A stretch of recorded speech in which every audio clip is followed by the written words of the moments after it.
తెలుగుదేశం పార్టీలో మన నందమూరి తారక రామారావు గారు మన పార్టీ పెట్టినప్పుడు స్ఫూర్తి గురజాడ అప్పారావు గారి దగ్గర నుంచి తీసుకొని మన పార్టీ పెట్టారనేది మనం గుర్తు చేసుకోవాల్సిన అవసరం ఉంది. అయితే ఎన్టీ రామారావు గారు మనకి సమాన ఆస్తి హక్కు కల్పించారు అధ్యక్ష. అలాగే విమెన్ కోసం ఎడ్యుకేషన్ అనేది రాత్రింబడులు ఏర్పాటు చేసి మహిళ చదువుకుంటే సమాజంకి బాగుంటుంది అనేది, సమాజం బాగుపడుతుందని ఉద్దేశంతో ఇది చేశారు అధ్యక్ష. అలాగే పద్మావతి మహిళా యూనివర్సిటీ తిరుపతిలో పెట్టారు అధ్యక్ష. అలాగే ఉమెన్ రెసిడెన్షియల్ స్కూల్స్ అనేది కూడా ఏర్పాటు చేసింది నందమూరి తారక రామారావు గారు అధ్యక్ష. మహిళా ప్రాంగణాలు కూడా చేశారు. అలాగే రిజర్వేషన్స్ కూడా లోకల్ బాడీస్లో కూడా చేయటం మన నందమూరి తారక రామారావు గారికి దక్కుతుంది అధ్యక్ష. అలాగే నారా చంద్రబాబు నాయుడు గారు వారి అడుగుజాడలు ఫాలో చేస్తూ డ్వాక్రా గ్రూప్స్ అనేది పెట్టారు అధ్యక్ష. ఆ డ్వాక్రా గ్రూప్స్ ద్వారా ఎంతో మంది మహిళలు వాళ్ళు సొంత కాళ్ళ మీద నిలబడే అవకాశం కల్పించారు.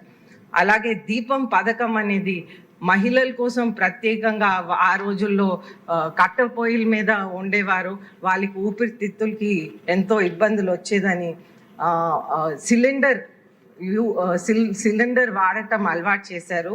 అయితే ఈరోజు కూడా మన 3 సిలిండర్లు అనేది వాళ్ళ ఇంటికి మన ప్రభుత్వం, మన ఎన్డీఏ ప్రభుత్వం అందిస్తుంది అధ్యక్ష. అలాగే ఆడపిల్లల కోసం చదువులో ప్రోత్సహించడానికి సైకిల్ అనేది ఏర్పాటు చేశారు. అలాగే ప్రెగ్నెంట్ లేడీస్ కోసం కిట్స్, అలాగే డెలివరీ అయినాక తల్లి బిడ్డ ఎక్స్ప్రెస్, ఫీడర్ అంబులెన్సెస్ కూడా ఏర్పాటు చేశారు. అలాగే మనం హౌస్ పట్టాలు ఇచ్చిన, హౌస్ సైట్స్ ఇచ్చిన అన్ని కూడా మహిళలకే ఇస్తున్నాం అనేది ముఖ్యంగా మనం గమనించాల్సిన అవసరం ఉంది.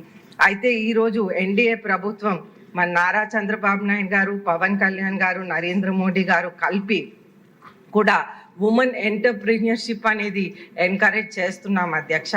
స్త్రీ నిధి కింద మనం డ్వాక్రాలో 10 లక్షలు మహిళల కోసం 10 లక్షలు 10 lakhs to 15 lakhs లోన్స్ అనేది వాళ్ళ ఎంటర్ప్రీనియర్షిప్ కోసం మనం సపోర్ట్ చేస్తున్నాం అధ్యక్ష.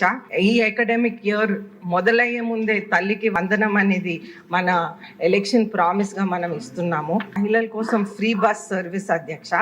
అలాగే మొన్న ముఖ్యమంత్రి వర్యులు శక్తి యాప్ అనేది మనం మొదలు పెడుతున్నాం అధ్యక్ష. అంటే ఇది సేఫ్టీ ఫర్ ఉమెన్ అనేది మొన్న ముఖ్యమంత్రి వర్యులు శక్తి యాప్ గురించి చెప్పారు అధ్యక్ష.